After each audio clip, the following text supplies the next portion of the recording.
তখনও কর্ণফুলী বুড়িগঙ্গা নদীর জন্ম হয়নি। মিশরের পিরামিডকেও হয়তো কেউ চিনত না।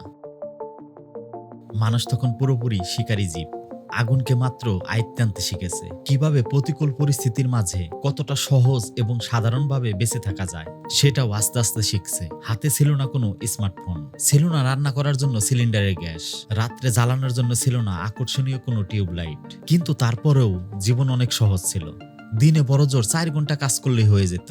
এরপর রান্না বাড়া শেষে গরম মাংস আর কুড়োনো ফল দিয়ে চলতো খাবারের আয়োজন। বাকি দিনটা ছিল অখণ্ড অবসর। প্রিয়তমা নারীর সাথে উদ্যম ভালোবাসা আর ছোট বাচ্চাদের বেঁচে থাকার কৌশল শেখাতে শেখাতে দুপুর গড়িয়ে নেমে আসতো বিকাল। বনের হাওয়া আর পাখির ডাকে বিকেল শেষ হয়ে সন্ধ্যা নেমে আসতো।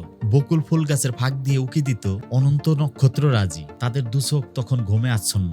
ঘুমের কাছে নিজের আত্মাকে সঁপে দেওয়ার মজাটাই ছিল অন্যরকম। তাদের সেই ক্ষুদ্র মানব জীবনে কখনোই আনন্দের কমতি ছিল না। খুঁজতে খুঁজতে একদিন ঠিকই মানুষ জেনে ফেললো কেমন করে পোষ মানানো যায় বুনো জানোয়ারকে, আর কেমন করে যত্ন নিলে জমিতে ফসল ফলানো যায়। মানুষ এবার শিকার ছেড়ে পুরো দস্তুর কৃষক হয়ে গেল। সকাল থেকে সন্ধ্যা পর্যন্ত সময় কাটে ফসল আর পোষা পানির পরিচর্যায়। এখন তার কাজের সময়ও বেড়েছে। 4 ঘন্টার জায়গায় কাজ করতে হয় 5-6 ঘন্টা। তবুও তো জীবনটা অনেকটাই নিরাপদ। হিংস্র দাঁতালা কোনো মাংসাশী পশু তার নাড়ি ভুঁড়ি এক ধাক্কায় ছিন্ন ভিন্ন করে দেয় না। কৃষকদের আনন্দ বেড়েছে, তাদের গড় আয়ু বেড়েছে, খাবারের অভাব মিটেছে, প্রকৃতিকে তারা পোষ মানিয়েছে। মানুষ আগে স্বাধীন ছিল, এখন তাদের সারাক্ষণ শস্যর চিন্তা মাথায় নিয়ে ঘুরতে হয়। আগে সে যখন ইচ্ছা আনন্দ করতে পারত, এখন তাকে অপেক্ষা করতে হয় ভালো সময় আর ভালো ফসলের জন্য। আগে সে যুদ্ধ বা খরা হলে মাইগ্রেট করত, আর এখন ফসলের মায়ায় একই জমিতে পড়ে থাকতে হয়। এদিকে জগতের সবচেয়ে বুদ্ধিমান প্রাণীর কাছে যত্ন পেয়ে অবিশ্বাস্যভাবে বংশবৃদ্ধি করতে লাগলো পোষা প্রাণী।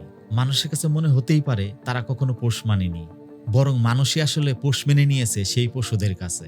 এভাবে আস্তে আস্তে গ্রাম থেকে শহরের সৃষ্টি হলো। সবাই তথাকথিত আধুনিক হতে লাগলো। সবাই চাকরি পাওয়ার জন্য, বড় অফিসার হওয়ার জন্য আর দামি গাড়ি চড়ার জন্য পড়াশোনা করতে লাগলো। কৃষকের সেই ছেলেটাও অফিসার হতে চায়, কারণ বাবাও চায় না ছেলে তার মতো কৃষক হোক।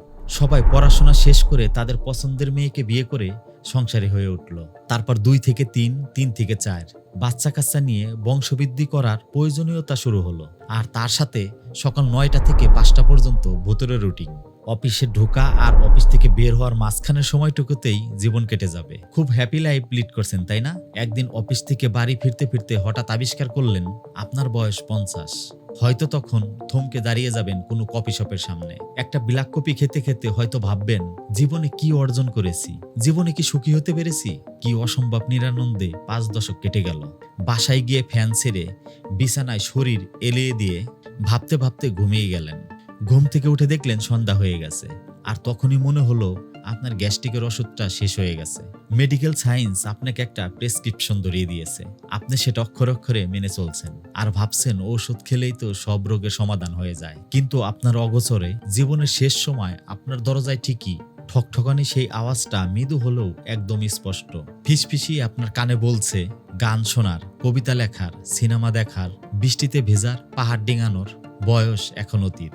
সামনে অনেক নিস্তব্ধতা আর নীরবতা অপেক্ষা করছে।